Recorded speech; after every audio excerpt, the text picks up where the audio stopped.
Good morning to all. We are discussing the computational complexity.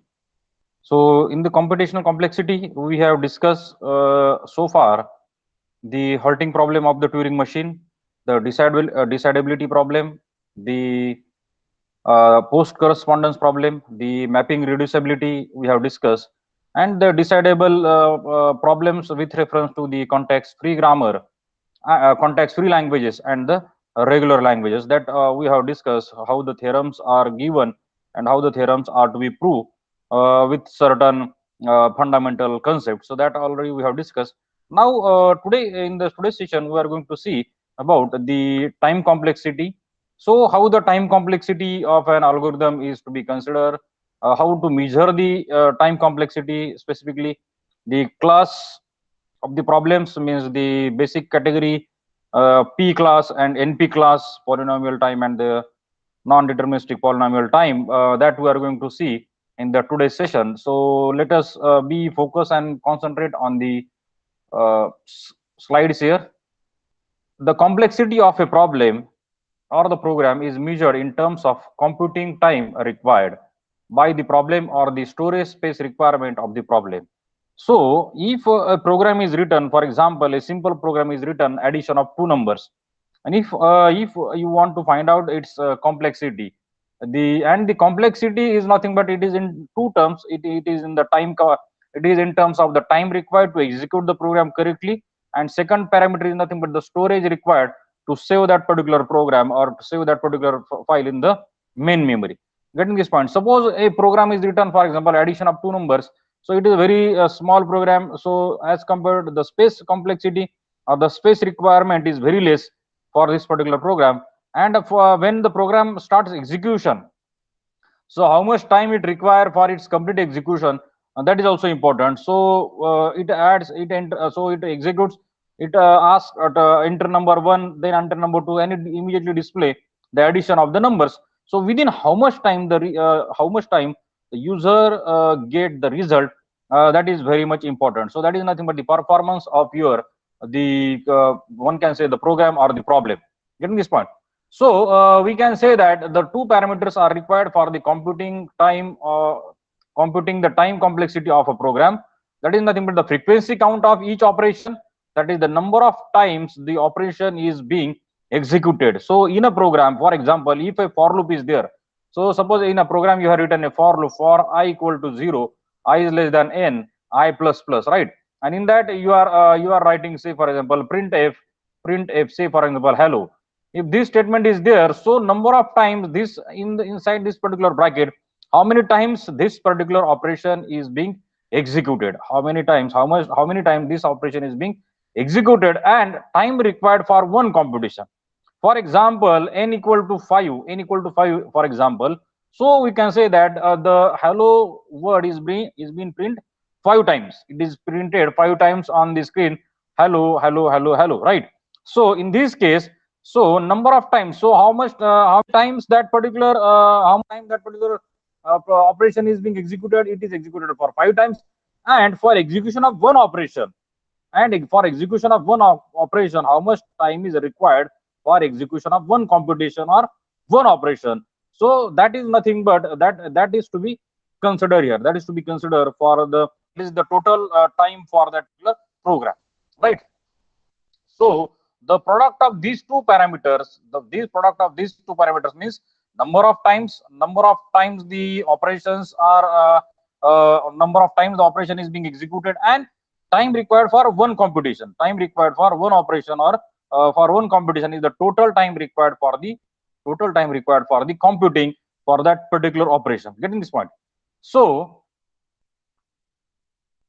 mathematical notation for the time complexity. So we can say that there are two important operations, that is the time complexity of a particular program and the space complexity, number how much time it will take to execute that particular program or to execute the particular operation. So for a particular program, suppose a program is written a matrix multiplication. So matrix multiplication, what exactly is the time complexity of the matrix multiplication program? So time complexity is that so there are two for loop, for I equal to 0, I is less than n, so nested for loop is there. For j equal to 0, j is less than m, j plus plus. So these are the two for loop. So for each for loop, how many times a particular instruction inside that particular for loop is being executed, and for execution of single instruction, how much time it requires. So that is nothing but the product or the multiplication of the two parameters. It is to be considered here for calculation of the total time complexity of that particular program. Getting this point? So time complexity, in a simple word, we can say that it is not just a simple time required for that particular program, but how much number of times, how many times the particular operation is being executed. That is the first parameter. And the second parameter is that for execution of single turn, for a single execution, how much time it requires. So that is nothing but you have to take the product of these two parameters. So you will get the time complexity. You will get the time complexity for that particular program. Getting this point? So matrix multiplication. If we see the matrix multiplication, suppose the 3 by 3 matrix is there.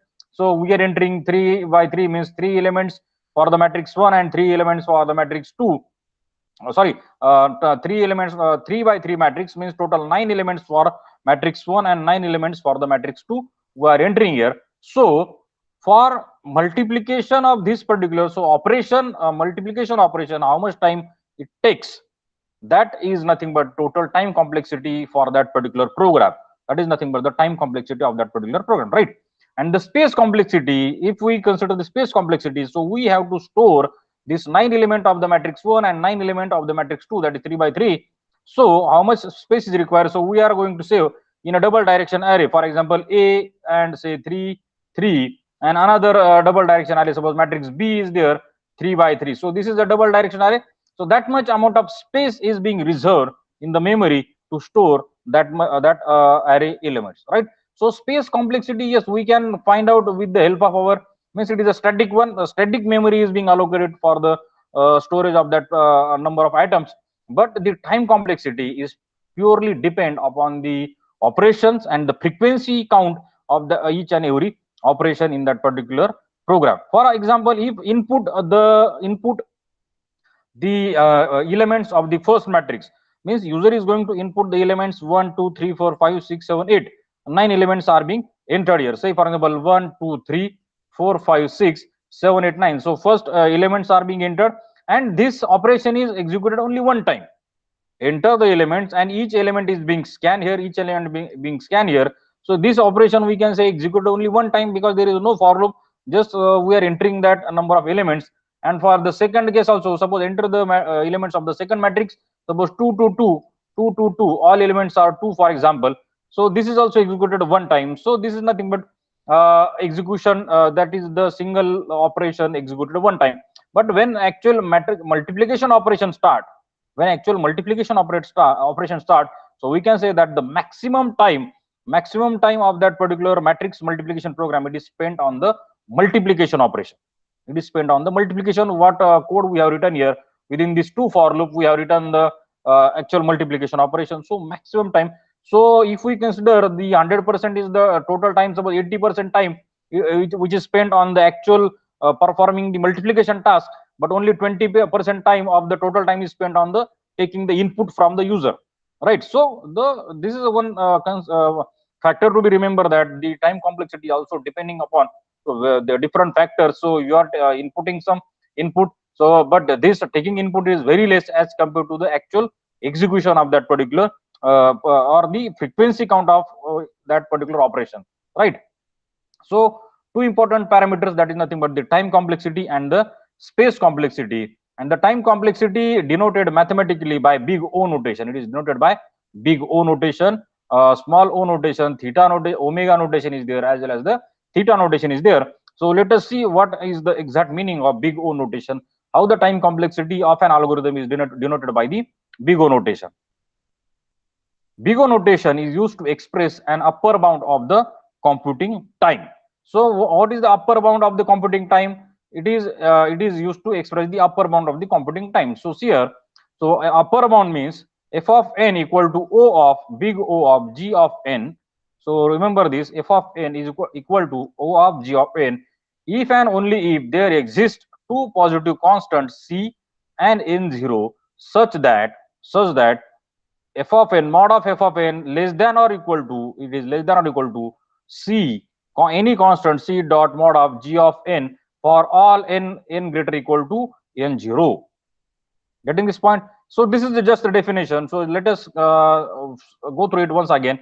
F of n equal to, so how the big O notation is defined? Big O notation is nothing but the upper bound for your denoting your computing time. So it is defined by the function f of n equal to O dot G of n, meaning is that if it is equal to if and only if there exist two positive constants such that C is one constant and n0 is another constant, such that mod of f of n less than or equal to C dot G of n for all value n greater equal to n0. So let us see a problem for which we are determining a computing time, a problem or algorithm for which we are determining the computing time, that is f of n. So for which problem we are determining the computing time f of n, and where n is nothing but the number of inputs. So see here, n is nothing but the number of input, is said to have computing time O of G of n.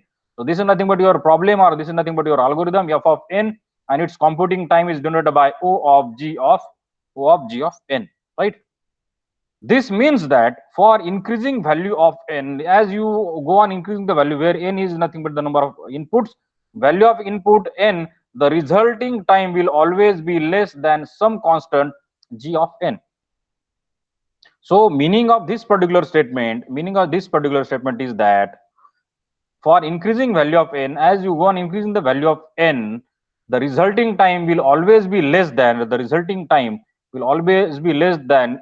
some constant C of G of n of, so that is the equation, that is f of n mod of f of n is less than or equal to mod of G of n. Getting this point? So that means, see here, to find the order of magnitude of the computing time f of n, to find out the order of magnitude of the computing time f of n of a problem, we try to obtain the smallest G of n. Means if you want to find out the order of magnitude of the f of n value, what we have to do here, we have to obtain the smallest G of n such that f of n equal to G of n. So big O means what? Big O tells that f of n is equal to O of G of n. F of n is nothing but the actual time complexity of the given problem, where n is nothing but the number of inputs. So this must be equal. So when it will be equal, we have to find out the smallest value for the G of n. You have to find out the smallest value of G of n, so that your f of n becomes your equal to O dot G of n. So for example, for the polynomial, see here, example is given, p of x, a polynomial is given, p of x equal to a0 plus a1x plus a2x square plus dot dot dot up to ak x raised to k. The order of magnitude is equal to O of k raised to, sorry, x raised to k, O of x raised to k.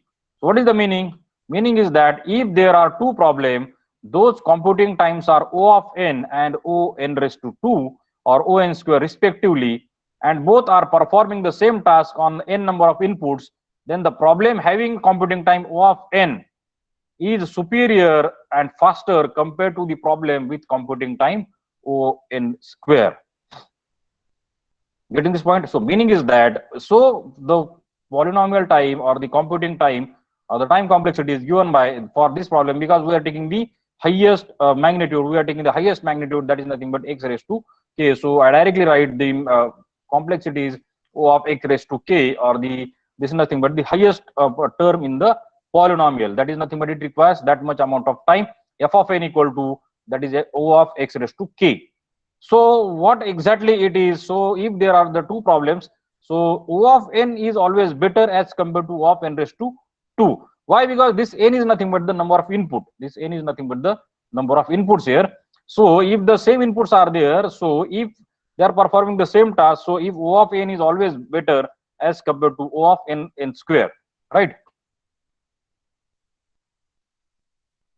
See here, running time complexity in terms of big O notation.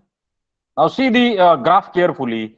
So from this graph, it will become more clear to you. So running time complexity in terms of big O notation. So the running time go on increasing on the y-axis, and the input size n is increasing on the x-axis, or it is denoted on the x-axis. So O of n, so O of n is the best value O of n is here, say for example on the x-axis. On the x-axis it is the best value. Say O log n, it is nothing but the good value of the computing time complexity, where O of n, so this particular chart, this particular line is the fair value, right? And O n log n, it is nothing but the bad value, means that is not a very good answer, or it is a very good time complexity. And these are the worst complexities: O of n factorial, O c raised to n, or O n raised to c, means it may be O of 2 raised to n, or O of n raised to 2, or O of n raised to 3. These are all worst cases of the time complexity. Getting this point? So let us see here. O of n is nothing but the constant time. So the algorithm, meaning is that, how to explain this algorithm? For example, you consider the searching algorithm or the sorting the number, sorting algorithm, right? Consider example, sorting the number, sorting n numbers, for example. Now to sort this n number, and if I go for a bubble sort algorithm, for example, very simple example. So for sorting bubble sort, if the complexity is O of n, if the time complexity of O of n means it is the constant time, means you apply any number of input. Suppose initially I apply 10 number of input, 10 numbers to sort, then I give 100 numbers to sort this algorithm, then I give the 1000 numbers to sort, right? Means I go on changing the number n numbers, the magnitude of number I am going to change, and a variety of number I am going to change. So initially I give only suppose a positive number, then I give the positive plus negative number. So meaning is that the number variation in the number is there, so see it carefully. So for finding out the very simple example, sorting of n numbers. So input I am going to vary. Input initially, suppose only 10 numbers are given. Suppose 1 2 3 5 4 6 7 9 10 10 numbers are given, and sort this number. So so within fraction of second, or within, one can say, very less amount of time, the algorithm may sort the number and give you the output, right? But if you give the 100 numbers, so it takes some amount of time to sort the number. Now if you again change the number of input, that is 1000 number, if you give to sort by that same algorithm, then it may take some amount of time, then the time required for that algorithm may change, right? So if you go on increasing further number, so algorithmic time may go on increasing. This is one parameter, means you are going to increase the number n, and number n initially only same kind of number I am going to give, means say for example only positive integers inputted, then some there are some negative and some positive numbers are there. So any combination of inputs I may give, and I have to observe how much time, within how much time I am able to get the correct result, I am able to get the corrected output, right? So all these factors are depending on this n value. So that's why the n is very much important.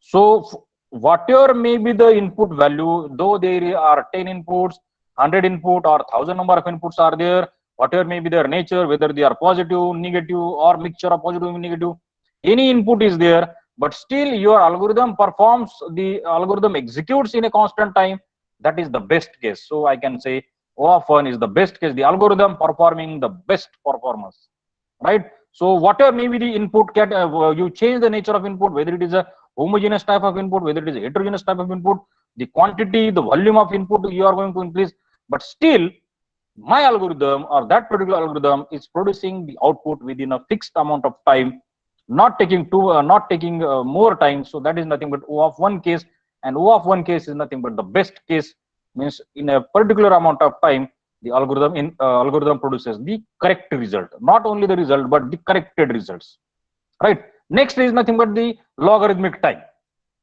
Means suppose initially 10 numbers are there, sort 10 numbers, it takes some time, with less time, but to sort 100 numbers it may increase some amount of execution time. So that is nothing but the logarithmic time. So we can say that some algorithm, they are having their time complexity falls under the category O of n log n, but still it is a good in nature. There are some algorithm O of n, so they are totally depend upon n, means though as I go on increasing n here, so their time is linearly going to increase here. As I am to increase the n value, their time is linearly being increased here. So that is nothing but, so initially 100, for 100 suppose 4 millisecond it takes, for sorry 10 inputs 4 millisecond it takes, for 100 it takes say for example 10 millisecond, for 1000 it takes say for example 50 millisecond. So time is linearly go on increasing. Time is, so O is depend upon n. O is depend upon n, but still it is O of n is nothing but the fair case. So I can say that okay, it is a fair case. The execution time is depending upon the input type. So what type of input you are actually inputting to that particular algorithm, right? Then n log n, it is a linear arithmetic time. N log n is nothing but the linear, so it is a bad case.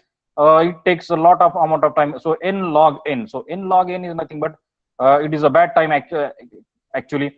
Then O raised to n square, so quadratic time means your inputs are 10, so it takes 100. 10 raised to 2 means 10 raised to 2 means 100. So as a number of inputs is there, so time will be in the square of the input.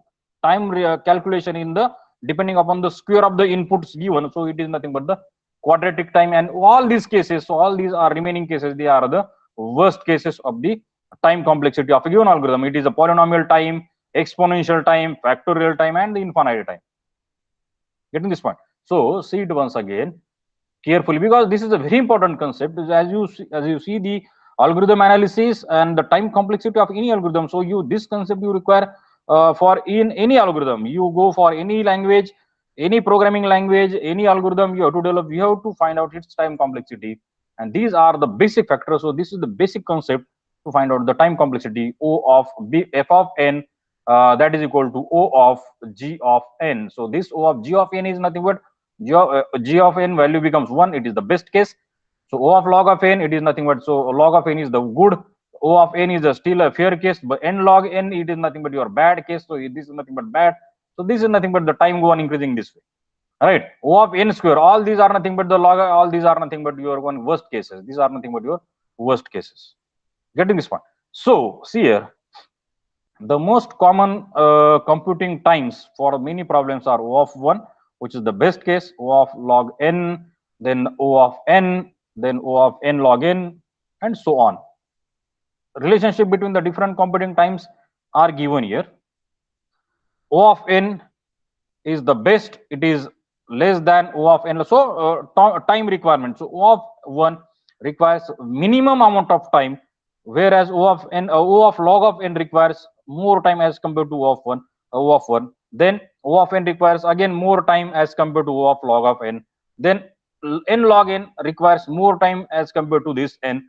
Then n square requires again more time too as compared to n log n. So time goes on increasing, and for O of 2 raised to n, that is 2 raised to n is nothing but your exponential time. C raised to n means it is nothing but C is any constant is say for example 2. So 2 raised to n, it is a exponential time. So it takes maximum amount of time, and O of 1 requires less or very fraction of time for that particular algorithm, time complexity, right? So a very important concept. Just you go through it once again after the lecture, right? Okay, so now we'll move to the next slide. The little o notation, just like the big O notation, a little o notation is also there, which are to represent the slightly greater complexity, to represent the slightly greater complexity than the actual complexity of the problem. Then that is nothing but f of n equal to small o of g of n, just like your big O of g of n. Then omega, now this omega is nothing but, this is your omega notation is used to express the lower bound of the computing time. It is used to express the lower bound, where our big O express our upper bound of the computing time, upper bound of the computing time, right? And the theta notation is also there. Theta is used in the cases where both lower bound as well as the upper bound of the computing time it is considered here in case of your theta, in case of our theta notation. Getting this point?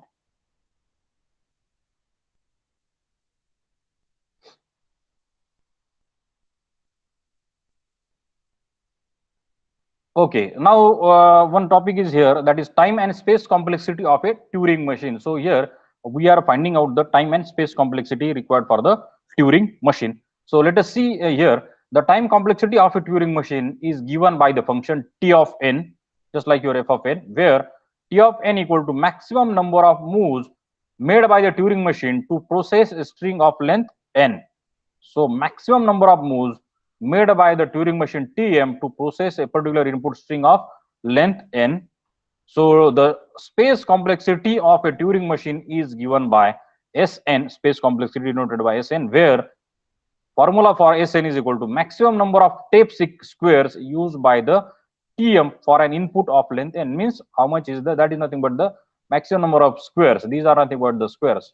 How much is the squares used by that particular Turing machine to save the input alphabet? Say for example A. This is nothing but a tape, input tape. So how much amount of the input alphabet, how much amount of the tape squares it is used to save that particular input of having length equal to n.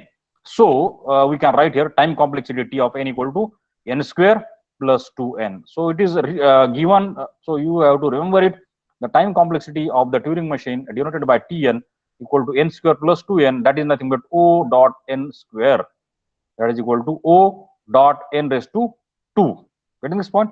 And the space complexity is nothing but the number of operation, depending upon the number of operation, as there are n operations, as there are n number of inputs. So definitely it is nothing but n plus 1. That is O of n. The space complexity is calculated as a O of n here, right?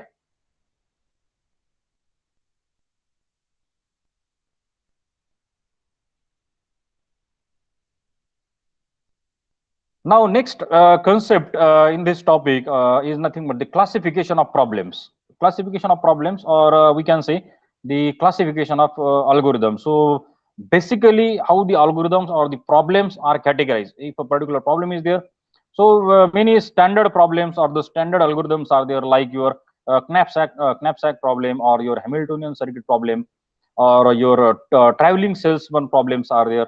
So these are the classical problems in the computing theory. So how the problems are categorized, that we are going to see. So which are the different classes of the problem? So many of the problems that we know are broadly classified into two major categories, that is polynomial time problems.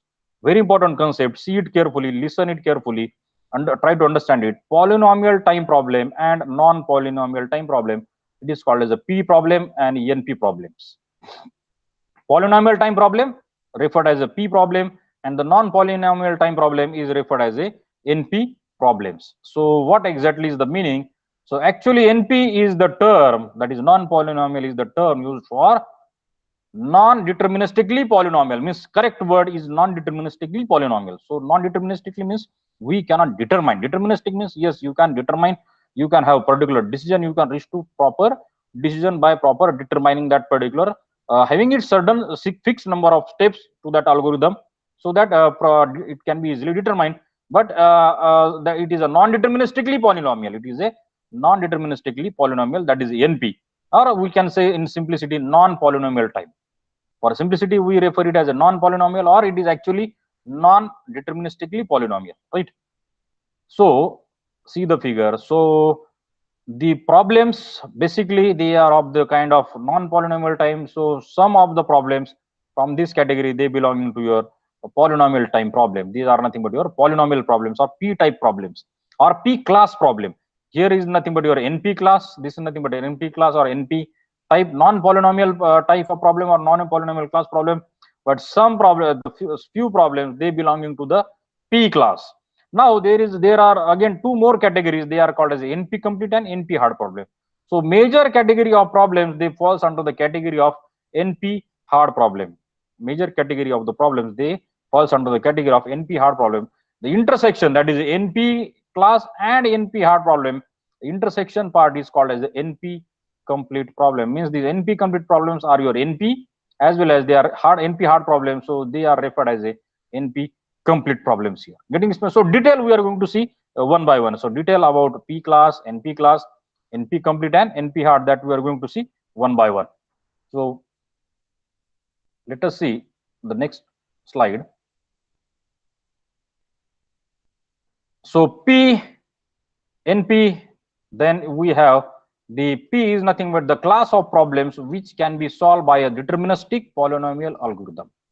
The definition of P problem or the P class problem is nothing but deterministic P polynomial algorithm that can be solved by a deterministic polynomial algorithm. The class of decision problem which can be solved by a non-deterministic polynomial algorithm, which can be solved by a non-deterministic polynomial, it is called as the NP problem. NP hard problems, the class of problems to which every NP problem reduces, and NP complete problems or NPC are nothing but the class of problems which are NP hard and belonging to the NP class. They are NP hard problem actually, but they are belonging to the NP problem. They are called as the NP complete problem. So let us see in more detail here.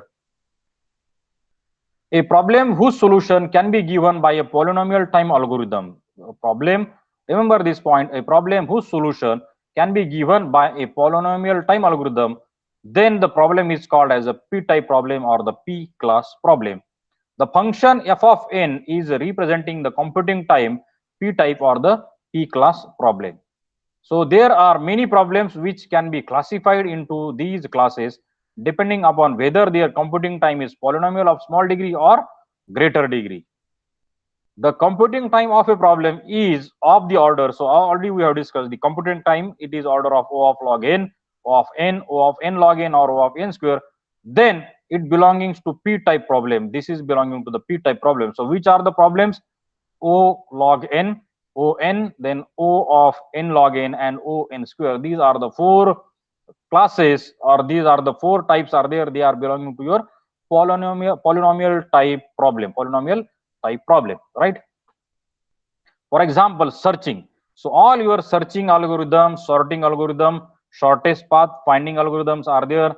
Minimum spanning tree algorithms are there. All these algorithms, they falls under the category of p-type problem. So you take any searching algorithm, your sequential search or your binary search, sorting algorithm, your quick sort, bubble sort, merge sort, selection sort, heap sort, all sorting algorithms, shortest path finding algorithm, you have the Prim's algorithm, Kruskal's algorithm, then you have the for the spanning tree and the shortest path, you have the Dijkstra's algorithm. So all the shortest path finding algorithm, all these spanning tree, minimum spanning tree finding algorithm, they falls under the category of p-type.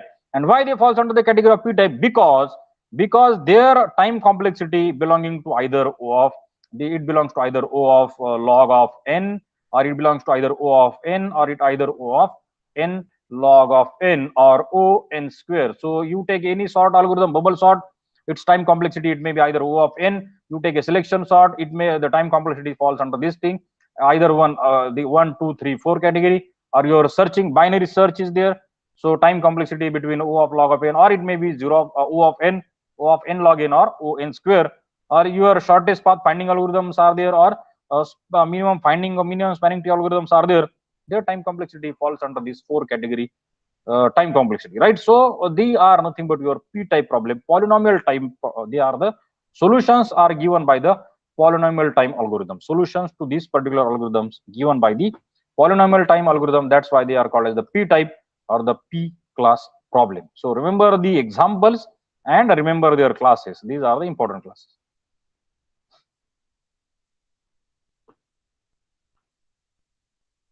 So if there is no polynomial time algorithm to solve a problem, then the problem is classified as a NP type or the non-polynomial type algorithm, or the non-polynomial type problem, or non-deterministically polynomial algorithm, non-deterministically polynomial type problem. No polynomial time algorithm exists. So NP type problem, the algorithms having their complexities denoted by non-polynomial, that is this one, O of these are O of n raised to 2, or O of 2 raised to n, or O of 2 raised to n by 2. So all these are nothing but your NP problems. All these are nothing but your NP problems, right? So this is O of 2 raised to n, O of 2 raised to n. All these are the NP problem, that is a non-polynomial type problem, or non-deterministically polynomial type problem, and they requires large amount of computing time. So O of n raised to 2, or O of 2 raised to n, O of 2 raised to n by 2, it's a very large amount of time required for their complete execution. Getting this point? For example, now examples: traveling salesman problem, then graph coloring problem is there, knapsack problem is there, Hamiltonian circuit problem is there. So all these category of problems, they belonging to your NP type. They belongs to your NP type problem. So remember these problems and their classes, their complexity classes. These are the complexity class. On square, O raised to O into bracket 2 raised to n, O into bracket 2 raised to n by 2. All the classes, they belong to your NP problem. NP is nothing but no polynomial time algorithm to solve the problem. Then the problem is classified as a NP type, that is non-polynomial type or non-deterministically polynomial type problems, right? So if a more formal definition includes in P only decision problems which are the problems with yes and no answer. Problems that can be solved in a polynomial time are called tractable. Problems that cannot be solved in a polynomial time, they are called as a intractable problems. Now let us see the examples of NP type problems. So see here, these are the examples and their description given here. The NP type problem, that is non-polynomial type, or the non-deterministically polynomial type, Hamiltonian circuit. So in Hamiltonian circuit, what we have to find out here? So we have to determine whether a given graph has a Hamiltonian circuit. So what exactly is the Hamiltonian circuit? That is a path that starts and ends at a same vertex and passes through all other vertices exactly once. So graph is given here. Suppose a graph is given and it is asked to start with a particular vertex and you have to end with that particular vertex, and the condition is that you have to pass through all the vertex with only one. There is no repetition of the path is allowed here. That is nothing but your Hamiltonian circuit problem, which is a part of your, or which is a category of NP type problem. The second type is nothing but the traveling salesman or the traveling salesperson problem. Finding the shortest tour path through n number of cities. If there are 3 cities, city 1, city 2 and city 3, so what exactly is the shortest time or the shortest path for that particular salesperson, that is to be find out here. So find the shortest Hamiltonian circuit in a complete graph with a positive integer weights. Then Knapsack problem is to find the most valuable subset of n items of a given positive integer weights and values that fit into a knapsack of a given positive integer capacity. That is nothing but your Knapsack problem. The next problem in the NP type category is nothing but your graph coloring problem.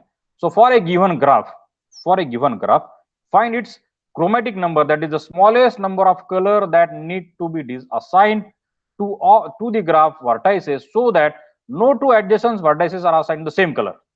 So if the graph is given, suppose a graph is given like this, and it is asked to color the graph, so how many smallest number of colors? So whether it requires 2 color or 3 colors, minimum number of colors required to color the vertices of graph so that no two adjacent vertices, they are having the same color. That is nothing but your graph coloring problem. Means all the algorithm standard, these are all the standard algorithm. Means I want to you have to remember that these are all the standard algorithm. Or problem is they are not actually the problem, they are the standard methods or the standard algorithms. They exist in the theory of computation, or they exist in the algorithm computer complexity, right? So next is nothing but your partition problem. So partition problem is what? Given n positive integers,